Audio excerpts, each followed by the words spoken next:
The US NTSB chief has called out the Wall Street Journal as well as the Reuters articles claiming that Captain Sumit Sabharwal flipped the fuel cutoff switches as premature and speculative, and has also said that the NTSB fully supports the AAIB's public appeal. Now, this means that the NTSB has said that it is too early to conclude and that speculative reports should not be made. Well, I have my colleague Vishnu Shom as well as Tanishka joining us on the broadcast. Vishnu, of course, you've covered the entire incident extensively. What is your assessment of this? Good morning, Reed. Well, I think it's an important statement which comes from the NTSB chairperson at a time when there's been intense reporting around the world, particularly in the West, on the last moments of AI 171. And there have been several questions asked about why there are leaks which are taking place at a time when the investigation is very at a sensitive stage, and that there are questions and important ones which have been asked.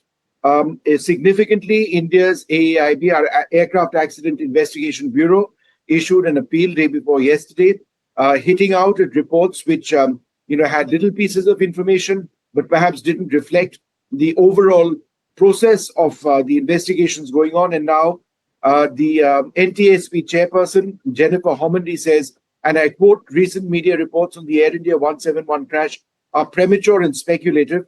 India's Aircraft Accident Investigation Bureau just released its preliminary report. Investigations of this magnitude take time. We fully support the AAIB's public appeal and will continue to support its ongoing investigation. All investigative questions should be addressed to the AAIB." So essentially, they don't want to take questions from the AAIB about the crash. They say they're directed to the AIB. In fact, when we've gone to them, they've said the same to us.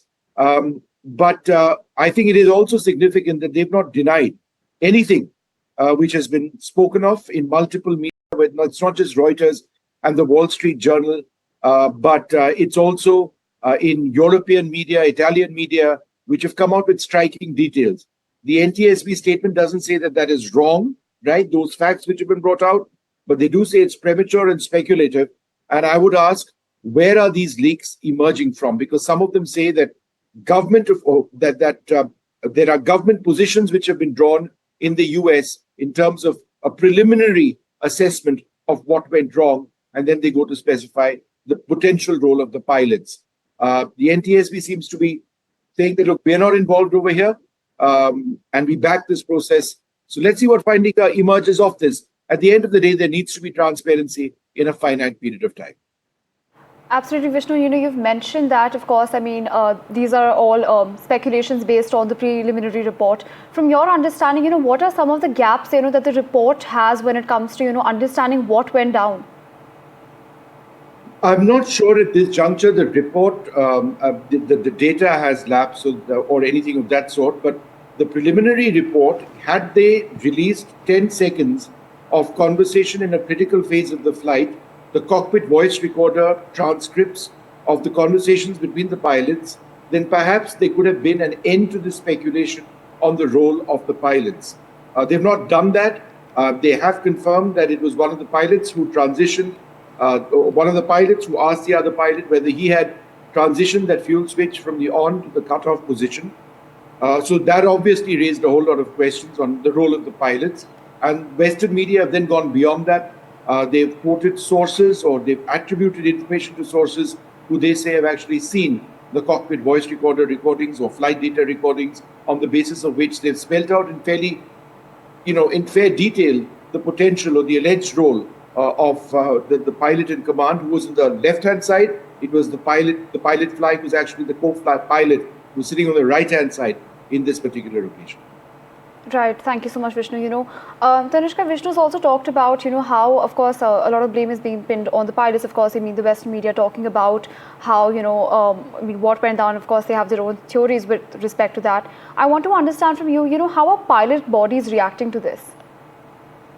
We do know already that the Airline Pilot Association of India has very strongly come out in terms of this and have made several appeals to the media as well, especially international media, to not get into or to not peddle speculative reports on the basis of this AIB report in the first place. The pilots associations in India and the president as well, we've spoken to Captain Sam Thomas earlier. They've all said that all they demand for is a transparent investigation process, and that if some line pilots could be involved in the investigation process, at the very least as observers, mere observers. So at this point, the airlines association, pilots association, is indeed thinking of judicial intervention. They are demanding a legal probe at this point. However, we're yet to see as of this moment if there are any petitions that have come about with respect to the report. They do believe that the whole narrative that shifted the blame onto the pilots is completely wrong, and it is wrong to give out such unfound character judgments with respect to pilots and their entire profession, considering that they're giving in and putting in such hours into the profession. We do understand that internationally also, the International Global Pilots Association has also come out in the support and has similarly called the report premature and said that it would be wrong to draw any conclusions as of this now, especially wrong to shift the blame onto the pilots.